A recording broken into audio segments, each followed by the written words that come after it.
दोस्तों आपको पता है कि इनकम टैक्स की जो सेक्शन है और एटीजीजी के अंतर्गत आपको एचआरए का एग्जम्पशन मिलता है। मतलब आपको इनकम टैक्स में से छूट मिल सकती है एचआरए के एग्जम्पशन के अंतर्गत।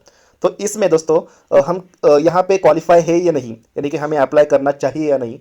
और यहाँ पे इसके लिए मैंने एक कैलकुलेटर बनाया है एक्सेल फाइल के माध्यम से। इस वीडियो के डिस्क्रिप्शन में आपको इसकी डाउनलोड की लिंक मिलेगी, आप सीधे वहाँ से डाउनलोड कर सकते हो।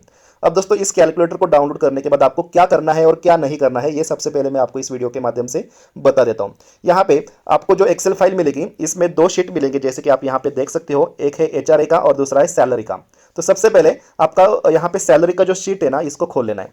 अब सैलरी के सीट में आपको यहाँ पे खाली अपना जो बेसिक है वही डाल लेना है। ठीक है, यहाँ पे मेरा 37,000 इस प्रकार से बेसिक है और इसको वहाँ पे 31% हमें यहाँ पे डीए मिल रहा था। इस प्रकार से यहाँ पे जो भी कैलकुलेशन है वो ऑटोमेटिकली हो जाएगा। उसके बाद आपको एचआरए यहाँ पे 9% मिला होगा और मैंने रेंट पेड किया हुआ है 4,000 इस प्रकार से।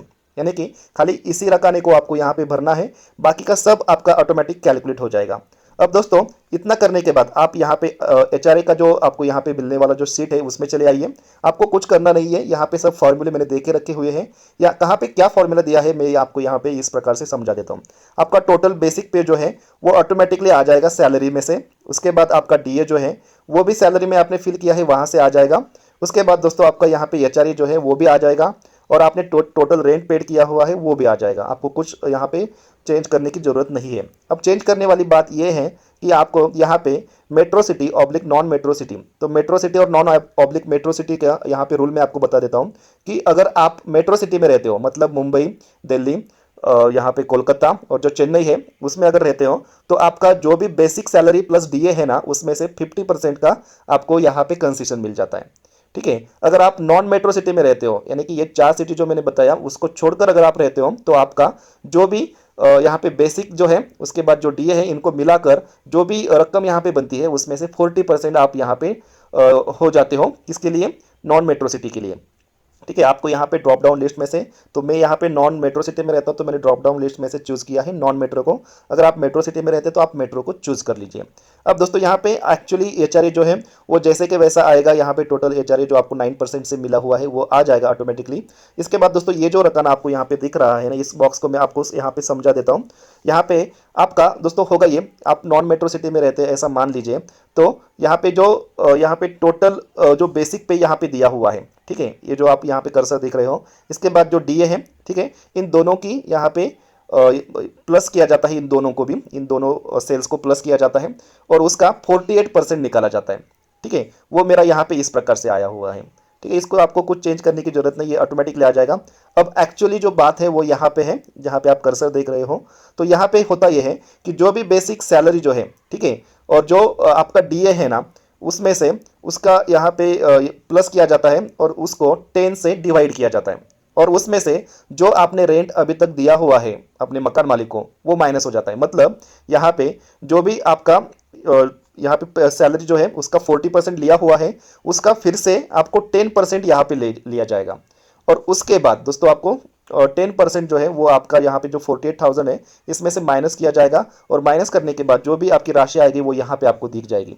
अब आपको यहाँ पे मेरी राशि जो है माइनस में इसलिए दिख रही है क्योंकि मेरा 48,000 जो है वो माइनस हो चुका है। यहाँ पे आप देख सकते हो कि जो भी मेरा यहाँ पे टोटल बेसिक पे जो है और उसके बाद जो डीए है इसका मैंने यहाँ पे प्लस करने के बाद 10% जो है उसमें से ये 48,000 मेरा माइनस हो चुका है। तो माइनस होने के बाद मेरा यहाँ पे माइनस में जो है कैलकुलेशन हुआ है, माइनस में 12,490 इस प्रकार से।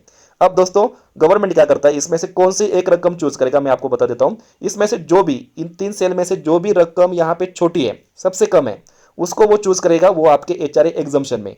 अब मेरा यहाँ पे माइनस आ चुका है इसलिए ये क्या करेगा, मुझे जीरो दिखाएगा क्योंकि माइनस में तो यहाँ पे नहीं ले सकता एचआरए एग्जम्पशन। ठीक है, अगर प्लस में ये चीज़ अगर इसमें से कोई भी प्लस में आती है और जो भी छोटी है सबसे कम है उसको क्या कर लेगा, ये यहाँ पे जहाँ पे जीरो दिखा रहा है वहाँ पे दिखा देगा। मतलब मेरा जो यहाँ पे एचआरए एग्जम्पशन जीरो है, मैं इसके लिए अप्लाई नहीं कर सकता। तो ये कहाँ पे एग्जम्पशन आपका बढ़ेगा, अगर आप टोटल रेंट अगर आपका बढ़ जाता है, मान लीजिए मेरा सैलरी में से मैंने यहाँ पे 4,000 दिया हुआ है, अगर मैं 8,000 इस प्रकार से अगर एक महीने में दे देता हूँ, ठीक है, इस प्रकार से मेरा सबका इस प्रकार से आ जाएगा। मैं एज डू एज कर लेता हूँ इस यहाँ से। अब एचआर में जाएंगे तो एचआर में देखिए यहाँ पे ये प्लस में आ गया है और प्लस में जब आएगा तभी मैं यहाँ पे 35,510 रुपीज़ को मैं HRA एग्जामेशन के लिए यहाँ पे अप्लाई कर सकता हूँ। तो आपकी ये रकम अगर छोटी रहेगी तो आप नहीं कर सकते हो। अगर आप ज़्यादा रेंट पेड करते हो तो आपको यहाँ पे इसके लिए आपको बेनिफिट मिलने वाला है। तो दोस्तों इस प्रकार से इस कैलकुलेटर के माध्यम से आप अपना HRA एग्जामेशन के लिए आप क्वालिफाई हो या नहीं हो ये जान सकते हो। मैं यहाँ पे क्वालिफाई नहीं हूँ क्योंकि मेरा जो हाउस रेंट है वो बहुत कम है और इसलिए ये माइनस में जा रहा है। तो माइनस में जाने के बाद मुझे HRA एग्जामेशन नहीं मिलेगा। मैं अप्लाई करने के लिए यहाँ पे क्वालिफाई नहीं हूँ, करूँगा तो भी ये रिजेक्ट हो जाएगा। तो दोस्तों इस प्रकार से इस कैलकुलेटर से आप जान सकते हो कि आप HRA एग्जामेशन के लिए क्वालिफाई हो या नहीं। तो दोस्तों इस प्रकार के और ट्रिक्स देखने के लिए, कैलकुलेटर देखने के लिए चैनल को सब्सक्राइब कीजिए, वीडियो को लाइक और शेयर कर दीजिए। दोस्तों मिलते हैं एक नए वीडियो में, तब तक के लिए नमस्कार।